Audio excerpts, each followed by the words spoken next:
Paris, 18 h, dans un salon du Quai d'Orsay, la très officielle remise des prix du rayonnement français à l'étranger.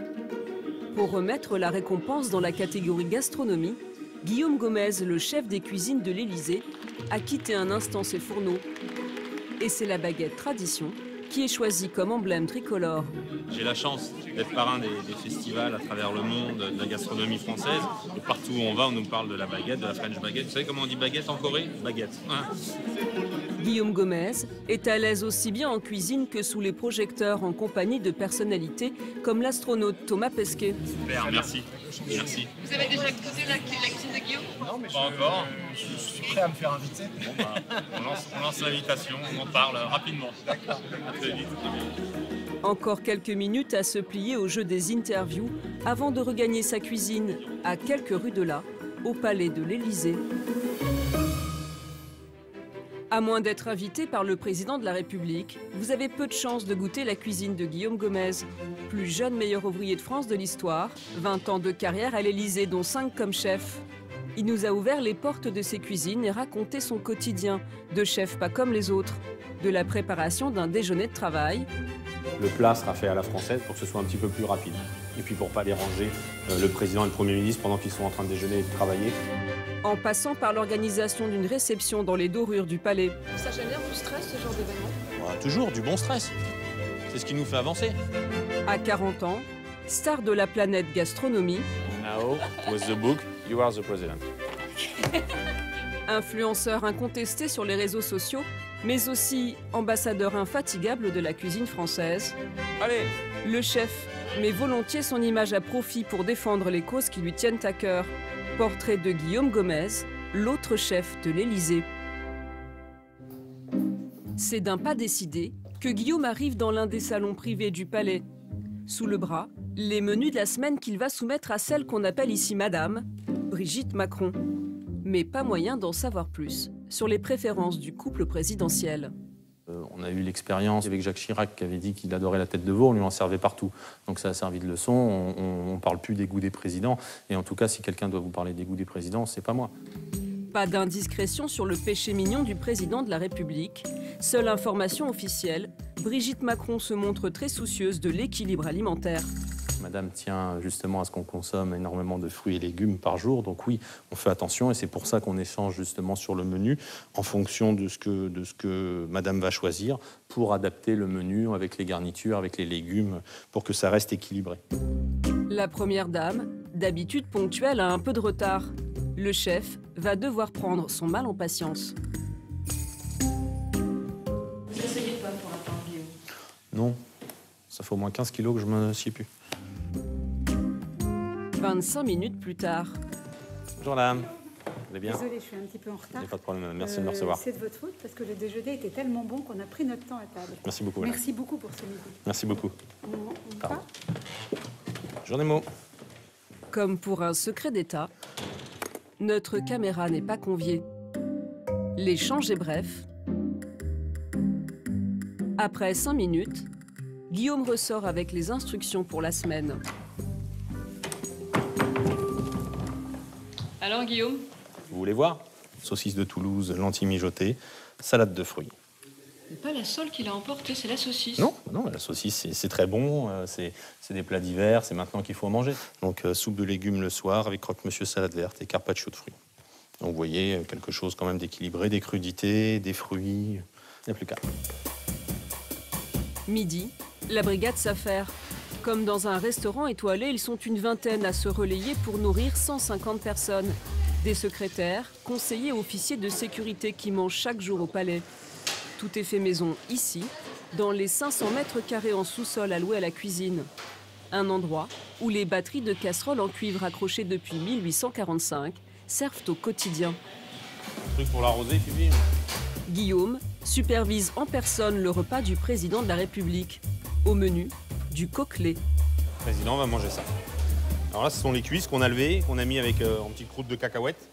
Aujourd'hui, Emmanuel Macron déjeune en tête-à-tête avec le Premier ministre. C'est bon, Kiki, toi? Ok. Là, t'en as prévu assez. Donc, huile d'olive, piment, et c'est marqué aux agrumes. Hein. En entrée, un ceviche de langoustine aux agrumes. Tout est pensé pour s'adapter aux exigences de l'agenda présidentiel. Sur l'entrée, ça va être du service à l'assiette. Le plat sera fait à la française et le dessert sera fait à l'assiette pour que ce soit un petit peu plus rapide. Et puis pour ne pas déranger le président et le Premier ministre pendant qu'ils sont en train de déjeuner et de travailler, pour que le maître d'hôtel reste le moins longtemps possible dans la pièce avec eux et les laisse tranquilles. Le dressage, digne des plus grandes tables, fait rêver. Mais contrairement à ce qu'on pourrait penser, le chef surveille de près les dépenses. Il y a une langoustine et demie par personne. Ça vaut 8 € à peu près. Le coquelet, il y en a pour 2,50 €, 3 € par personne. Donc là, ce midi, le déjeuner est à moins de 15 €. Donc c'est quand même assez raisonnable, tout est fait maison, voilà. Le maître mot, c'est le recyclage. Comme pour ces plateaux repas destinés au personnel, dont le budget n'excède jamais 3,60 € par personne. Petit crumble de pommes coin fait maison et en entrée, carottes râpées avec une petite crème sur le dessus et un petit pickles de radis qu'il a fait maison aussi. Bon, les pickles de radis, c'est quelque chose qu'on avait préparé pour un buffet avec de la charcuterie. Il en reste un petit peu, hop, il les passe. Ce que je leur interdis, c'est de jeter à la poubelle. Décalé à 13h15. À 10 minutes de l'envoi, l'information tombe. Déjeuner décalé à 13h15, donc on va attendre un petit peu. Contrairement à un restaurant où c'est le client qui attend que le chef soit prêt, nous ici c'est le contraire. C'est aux cuisiniers, aux équipes d'attendre que le président soit prêt et c'est à nous d'envoyer quand il faut envoyer. Les équipes sont rodées à l'exercice. Mais si tu termines, t'envoies. À partir du moment où l'entrée part, tout s'enchaîne. On va faire marcher Pascal, le coquelet et les garnitures. Avant d'envoyer, tout le monde attend le signal. Parti. Là, un coup, ça veut dire que le président est en train de manger l'entrée. Lionel, tu vois, avec Cédric, s'il est prêt pour un deuxième ceviche, on se tient prêt. On sait que le président aime bien voilà, le ceviche et en fonction de son envie, il va pas prendre de plat, mais il va prendre une deuxième entrée. Là, le téléphone sonne. Vas-y, Cédric, prends. Non, le chef commence à bien connaître les habitudes du président. C'est comme convenu, donc le président prendra un deuxième ceviche. Donc on a bien fait d'anticiper. À la prochaine sonnerie, le plat doit partir. Allez. Voici le plat du jour à l'Élysée. Coquelets, champignons de Paris, choux de Bruxelles et œufs de caille. En quantité généreuse, comme le veut la tradition culinaire française. Sur le service à la française, on ne doit jamais terminer le plat. C'est pour ça que sur le service au plat, on fait en sorte qu'il y ait toujours une portion en plus. Après, tout ce qui va revenir, on va le mettre à refroidir, on va le passer. Ils peuvent le passer pour la fin de service sur les plateaux. Ou sinon, on va le resservir demain sur les tables des conseillers ou ensuite au personnel. Guillaume a commencé en cuisine dès l'âge de 15 ans, puis fait ses armes auprès du chef doublement étoilé Jacques Le Divellec. Il débarque dans les cuisines de l'Élysée en 1997 sous Jacques Chirac pour effectuer son service militaire. Il n'en est jamais parti. Il gravit les échelons pour devenir le second du chef Bernard Vaution qui lui propose sa succession. Et c'est François Hollande qui le nomme à la tête des cuisines de l'Élysée. Une fonction qui l'entraîne également bien loin des fastes du palais. Quand il n'est pas derrière les fourneaux, le chef sillonne les routes de France pour soutenir les causes qui lui tiennent à cœur. Destination Bailleul, dans le Nord. Bon, Allez, dégustation dans 9 minutes. Ouais.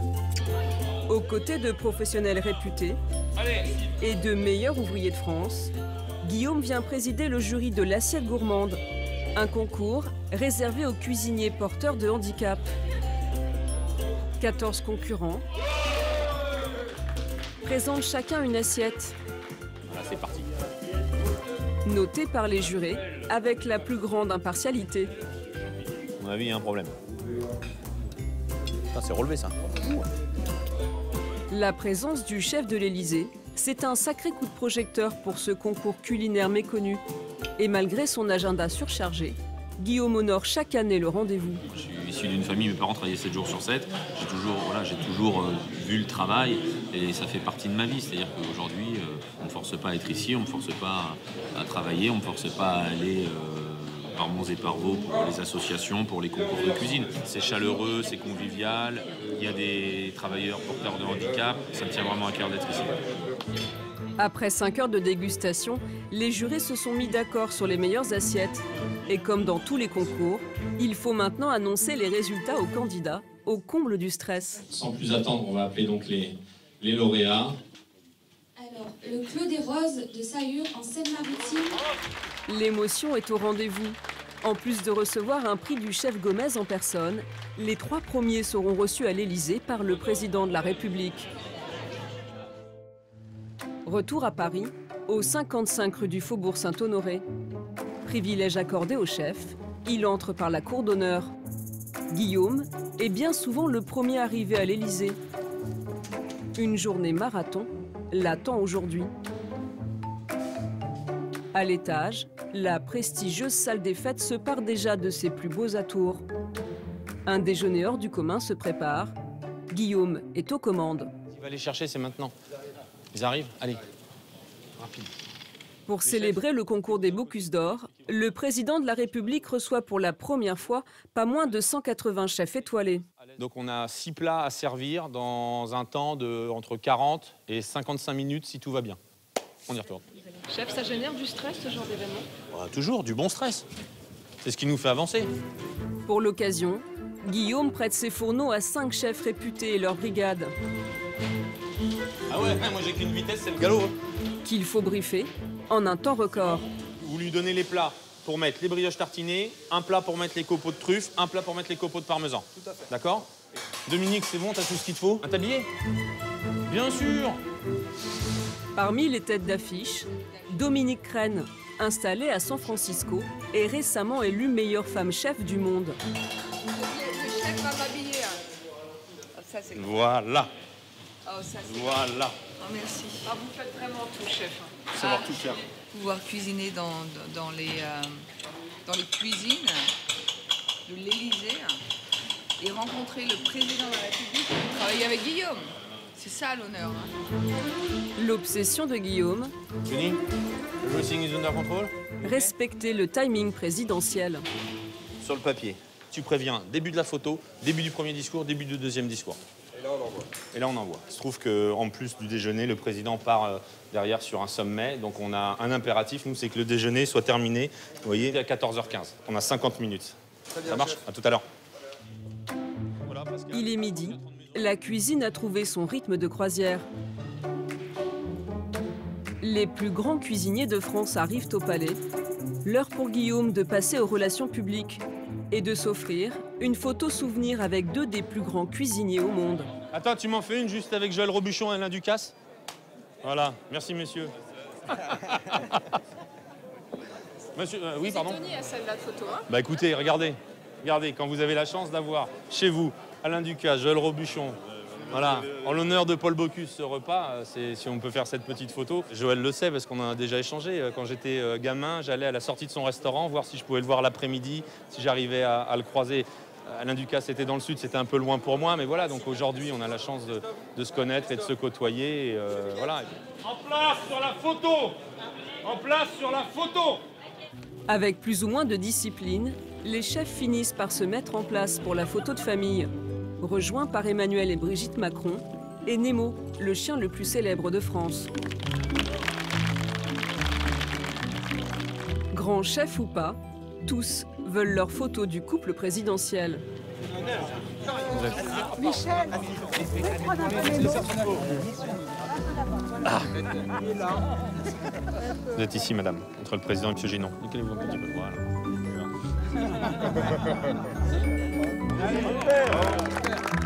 Guillaume, lui, a toujours le chrono en tête.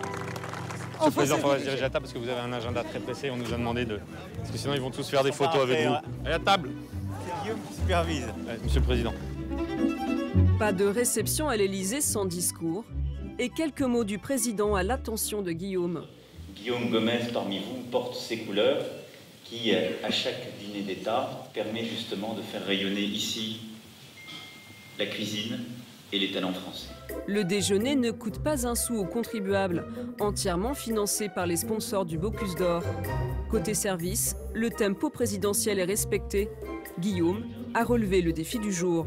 Ça s'est très bien passé. Le président m'a félicité et a apprécié et a aimé. Et c'est un bon moment pour tout le monde, de convivialité et de bonne humeur. Demain, Guillaume préparera peut-être un simple croque-monsieur ou l'envoi de fret aérien pour un voyage officiel. À l'Élysée, pas de routine pour le chef. Et c'est sûrement ce qui continue de le séduire, 20 ans après son arrivée dans les cuisines de la présidence de la République.